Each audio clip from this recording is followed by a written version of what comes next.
2 ராஜாக்களின் 2ஆம் புஸ்தகம். 1ஆம் அதிகாரம். ஆகாப் மரணமடைந்த பின் மோவாபியர் இஸ்ரவேலுக்கு விரோதமாய் கலகம் பண்ணி பிரிந்து போனார்கள். அகசியா சமாரியாவில் இருக்கிற தன்மேல் வீட்டிலிருந்து கிராதியின் வழியாய் விழுந்து வியாதிப்பட்டு, இந்த வியாதி நீங்கி பிழைப்பேனா என்று எக்ரோனின் தேவனாகிய பாகால் சேபுவிடத்தில் போய் விசாரியுங்கள் என்று ஆட்களை அனுப்பினான்.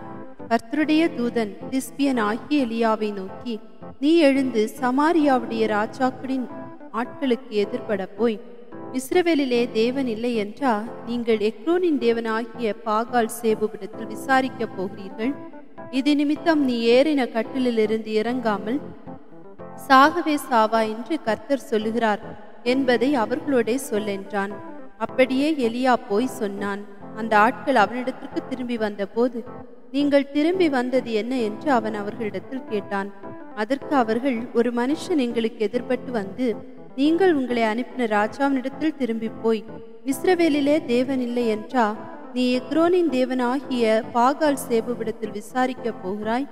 இது நிமித்தம் நீ ஏறின கட்டிலிருந்து இறங்காமல் சாகவே சாவா என்று கர்த்தர் சொல்லுகிறார் என்பதை அவனோடே சொல்லுங்கள் என்றான் என்று சொன்னார்கள். அப்பொழுது அவன் அவர்களை நோக்கி, உங்களுக்கு எதிர்பட்டு வந்து இந்த வார்த்தைகளை உங்களிடத்தில் சொன்ன மனுஷன் எப்படிப்பட்டவன் என்று கேட்டான். அதற்கு அவர்கள், அவன் மயூர் உடையை தரித்து வார்க்கச்சையை தன் அறையிலே கட்டி கொண்டிருந்தான் என்றார்கள். அப்பொழுது அவன் திஸ்பியன் ஆகிய எலியாத்தான் என்று சொல்லி அவனிடத்திற்கு ஒரு தலைவனையும் அவனுடைய 50 சேவகனையும் அனுப்பினான். மலையின் உச்சியில் உட்கார்ந்திருக்கிற அவனிடத்தில் இவன் ஏறிப்போய், தேவனுடைய மனுஷனே, ராஜா உன்னை வர சொல்லுகிறார் என்றான்.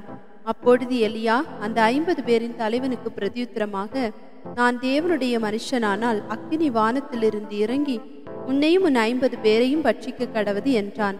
உடனே அக்கினி வானத்திலிருந்து இறங்கி அவனையும் அவன் 50 பேரையும் பட்சித்தது. மறுபடியும் அவனிடத்திற்கு வேறொரு தலைவனையும் அவனுடைய 50 சேவகரையும் அனுப்பினான். இவன் அவனை நோக்கி, தேவனுடைய மனுஷனே, ராஜா உன்னை சீக்கிரமாய் வர சொல்லுகிறார் என்றான். எலியா அவர்களுக்கு பிரதியுத்தரமாக, நான் தேவனுடைய மனுஷனானால் அக்கினி வானத்திலிருந்து இறங்கி உன்னையும் உன் 50 பேரையும் பட்சிக்க கடவது என்றான். உடனே தேவனுடைய அக்கினி வானத்திலிருந்து இறங்கி அவனையும் அவன் 50 பேரையும் பட்சித்தது. திரும்பவும் 3ஆம் தரம் ஒரு தலைவனையும் அவனுடைய 50 சேவகரையும் அனுப்பினான். இந்த 3ஆம் தலைவன் ஏறி வந்தபோது எலியாவுக்கு முன்பாக முழங்காற்படியிட்டு அவனை வேண்டிக் கொண்டு, தேவனுடைய மனுஷனே, என்னுடைய பிராணனும் உமது அடியாராகிய இந்த 50 பேரின் பிராணனும் உமது பார்வைக்கு அருமையாயிருப்பதாக. இதோ அக்கினி வானத்திலிருந்து இறங்கி முந்தின 2 தலைவரையும் அவரவருடைய 50 சேவகரையும் பட்சித்தது. இப்போதும் என்னுடைய பிராணன் உமது பார்வைக்கு அருமையாயிருப்பதாக என்றான். அப்பொழுது கர்த்தருடைய தூதன் எலியாவை நோக்கி, அவனோடே கூட இறங்கி போ, அவனுக்கு பயப்படாதே என்றான். அப்படியே அவன் எழுந்து அவனோடே கூட ராஜாவினிடத்திற்கு இறங்கி போய் அவனை பார்த்து, இஸ்ரவேலிலே தேவன் இல்லை என்றா நீ எக்ரோனின் தேவனாகிய பாகால் சேபுவிடத்தில் விசாரிக்க ஆட்களை அனுப்பினாய். ஆதலால் நீ ஏறின கட்டிலிருந்து இறங்காமல் சாகவே சாவா என்று கர்த்தர் சொல்லுகிறார் என்றான். எலியா சொன்ன கர்த்தருடைய வார்த்தையின்படியே அவன் இறந்து போனான். அவனுக்கு குமாரன் இல்லாதபடியினால் அவன் ஸ்தானத்திலே யூதாவின் ராஜாவாகிய யோசபாத்துடைய குமாரனான யோராமின் 2ஆம் வருஷத்தில் யோராம் அவன் ஸ்தானத்தில் ராஜாவானான். அகசியாவின் மற்ற வர்த்தமானங்கள் இஸ்ரவேல் ராஜாக்களின் நாளாகம புஸ்தகத்தில் அல்லவோ எழுதியிருக்கிறது. 2 ராஜாக்கள் 2ஆம் அதிகாரம். கர்த்தர் எலியாவை சுழல் காற்றிலே பரலோகத்திற்கு எடுத்துக்கொள்ளப் போகிற போது எலியா எலிசாவோடே கூட கில்காலிலிருந்து புறப்பட்டு போனான். எலியா எலிசாவை நோக்கி, நீ இங்கே இரு, கர்த்தர் என்னை பெத்தேல் மட்டும் போக அனுப்புகிறார் என்றான். அதற்கு எலிசா, நான் உம்மை விடுகிறதில்லை என்று கர்த்தரின் ஜீவனையும் உம்முடைய ஜீவனையும் கொண்டு சொல்லுகிறேன் என்றான். அப்படியே இருவரும் பெத்தேலுக்கு போனார்கள். அப்பொழுது பெத்தேலில் இருந்த தீர்க்கதரிசிகளின் புத்திரர் எலிசாவினிடத்தில் வந்து, இன்றைக்கு கர்த்தர் உனக்கு தலைமையாயிருக்கிற உன் எஜமானை உன்னை விட்டு எடுத்துக்கொள்வார் என்பது உனக்கு தெரியுமா என்றார்கள். அதற்கு அவன், எனக்கு தெரியும், சும்மா இருங்கள் என்றான். பின்பு எலியா அவனை நோக்கி, எலிசாவே, நீ இங்கே இரு, கர்த்தர் என்னை எரிகோ மட்டும் போக அனுப்புகிறார் என்றான். அதற்கு அவன், நான் உம்மை விடுகிறதில்லை என்று கர்த்தருடைய ஜீவனையும் உம்முடைய ஜீவனையும் கொண்டு சொல்லுகிறேன் என்றான். அப்படியே அவர்கள் எரிகோவுக்கு வந்தார்கள். எரிகோவிலில் இருந்த தீர்க்கதரிசிகளின் புத்திரர் எலிசாவினிடத்தில் வந்து, இன்றைக்கு கர்த்தர் உனக்கு தலைமையாயிருக்கிற உன் எஜமானை உன்னை விட்டு எடுத்துக்கொள்வார் என்பது உனக்கு தெரியுமா என்று அவனை கேட்டார்கள். அதற்கு அவன், எனக்கு தெரியும், சும்மா இருங்கள் என்றான். பின்பு எலியா அவனை நோக்கி, நீ இங்கே இரு, கர்த்தர் என்னை யோர்தானுக்கு அனுப்புகிறார் என்றான். அதற்கு அவன், நான் உம்மை விடுகிறதில்லை என்று கர்த்தருடைய ஜீவனையும் உம்முடைய ஜீவனையும் கொண்டு சொல்லுகிறேன் என்றான். அப்படியே இருவரும் போனார்கள். தீர்க்கதரிசிகளின் புத்திரரில் 50 பேர் போய் தூரத்திலே பார்த்து கொண்டு நின்றார்கள். அவர்கள் இருவரும் யோர்தான் கரையில் நின்றார்கள். அப்பொழுது எலியா தன் சால்வையை எடுத்து முறுக்கி தண்ணீரை அடித்தான். அது இரு பக்கமாக பிரிந்தது. அவர்கள் இருவரும் உலர்ந்த தரை வழியாய் அக்கறைக்கு போனார்கள். அவர்கள் அக்கறைப்பட்ட பின்பு எலியா எலிசாவை நோக்கி, நான் உன்னை விட்டு எடுத்துக்கொள்ளப்படும் முன்னே நான் உனக்கு செய்ய வேண்டியது என்ன கேள் என்றான். அதற்கு எலிசா, உம்மிடத்தில் உள்ள ஆவியின் வரம் எனக்கு இரட்டிப்பாய் கிடைக்கும்படி வேண்டுகிறேன் என்றான். அதற்கு அவன், அரிதான காரியத்தை கேட்டாய். உன்னை விட்டு நான் எடுத்துக்கொள்ளப்படுகையில் என்னை நீ கண்டால் உனக்கு கிடைக்கும், இல்லாவிட்டால் கிடையாது என்றான். அவர்கள் பேசிக்கொண்டு நடந்து போகையில், இதோ அக்கினி ரதமும் அக்கினி குதிரைகளும் அவர்கள் நடுவாக வந்து இருவரையும் பிரித்தது. எலியா சுழல் காற்றிலே பரலோகத்திற்கு ஏறிப்போனான். அதை எலிசா கண்டு, என் தகப்பனே, என் தகப்பனே, இஸ்ரவேலுக்கு ரதமும் குதிரை வீரருமாய் இருந்தவரே என்று புலம்பினான். அவனை அப்புறம் காணாமல் தன் வஸ்திரத்தை பிடித்து 2 துண்டாக கிழித்தான். பின்பு அவன் எலியாவின் மேலிருந்து கீழே விழுந்த சால்வையை எடுத்து திரும்பி போய் யோர்தானின் கரையிலே நின்று எலியாவின் மேலிருந்து கீழே விழுந்த சால்வையை பிடித்து, எலியாவின் தேவனாகிய கர்த்தர் எங்கே என்று சொல்லி தண்ணீரை அடித்தான். தண்ணீரை அடித்தவுடனே அது இரு பக்கமாக பிரிந்ததினால் எலிசா இக்கரைப்பட்டான்.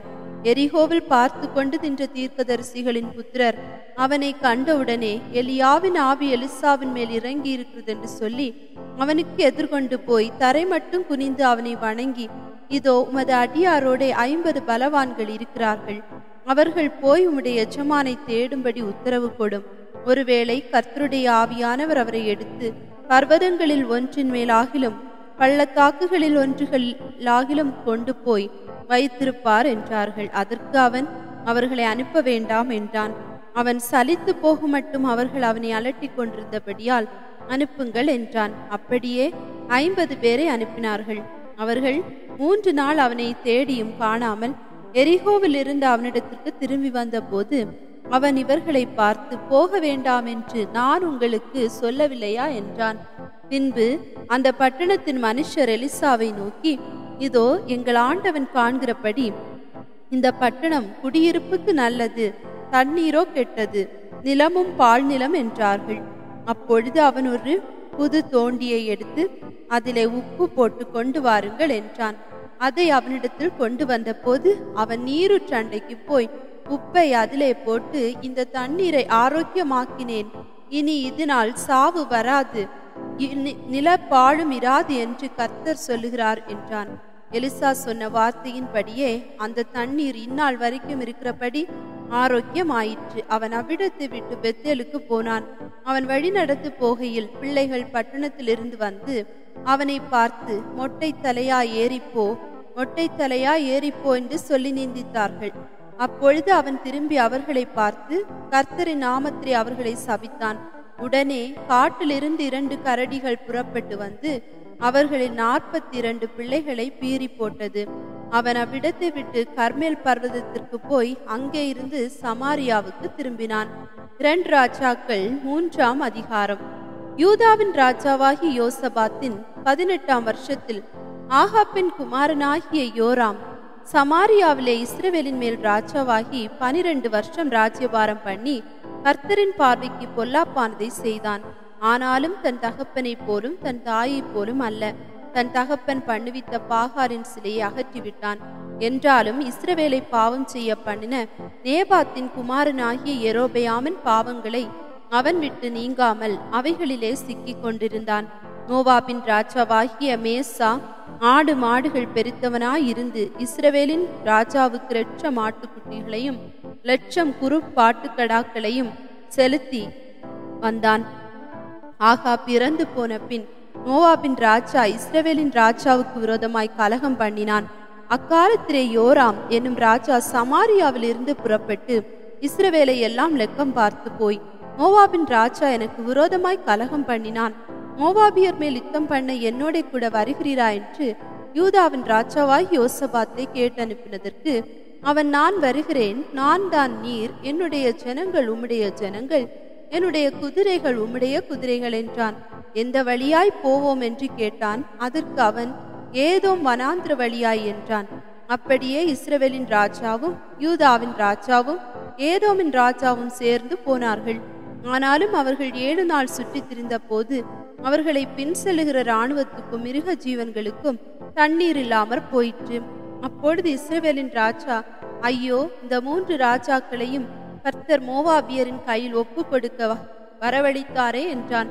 அப்பொழுது யோசபாத், நாம் கர்த்தரிடத்தில் விசாரிக்கும்படி கர்த்தருடைய தீர்க்கதரிசி ஒருவரும் இங்கே இல்லையா என்று கேட்டதற்கு, எலியாவின் கைகளுக்கு தண்ணீர் வார்த்த சாப்பாத்தின் குமாரனாகிய எலிசா இங்கே இருக்கிறான் என்று இஸ்ரவேல் ராஜாவின் ஊழியக்காரரில் ஒருவன் மறுமொழியாக சொன்னான். அப்பொழுது யோசபாத் அவனை நோக்கி, கர்த்தருடைய வார்த்தை அவனிடத்தில் இருக்கிறது என்றான். இஸ்ரவேலின் ராஜாவும் யோசபாத்தும் ஏதோமின் ராஜாவும் அவனிடத்தில் போனார்கள். எலிசா இஸ்ரவேலின் ராஜாவை பார்த்து, எனக்கும் உமக்கு என்ன?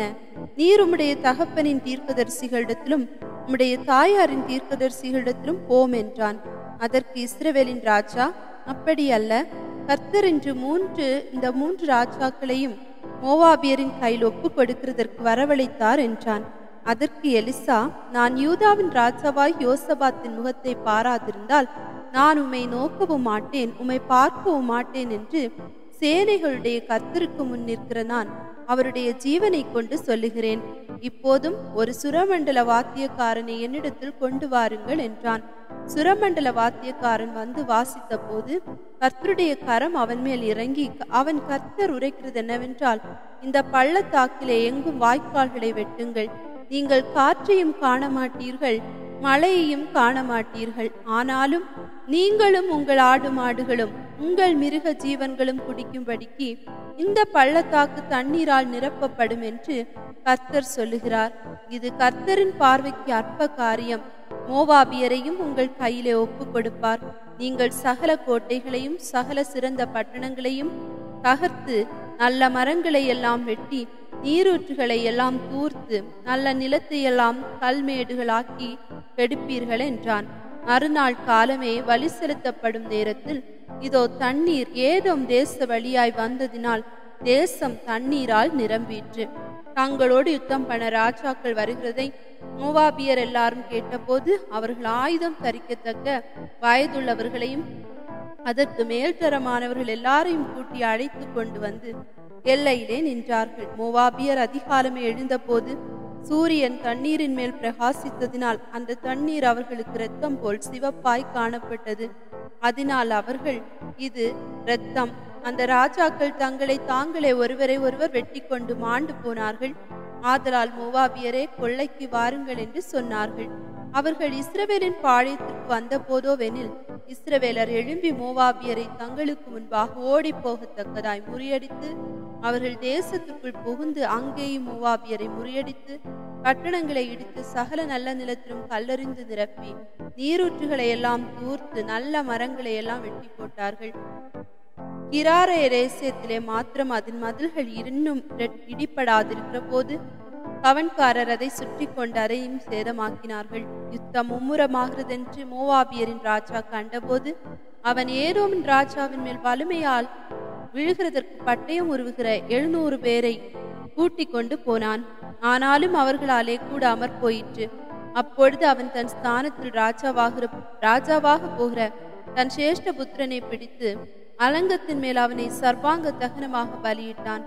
அப்பொழுது இஸ்ரவேலர் மேல் கடும் கோபம் உண்டதினால் அவர்கள் அவனை விட்டு புறப்பட்டு தங்கள் தேசத்திற்கு திரும்பிவிட்டார்கள்.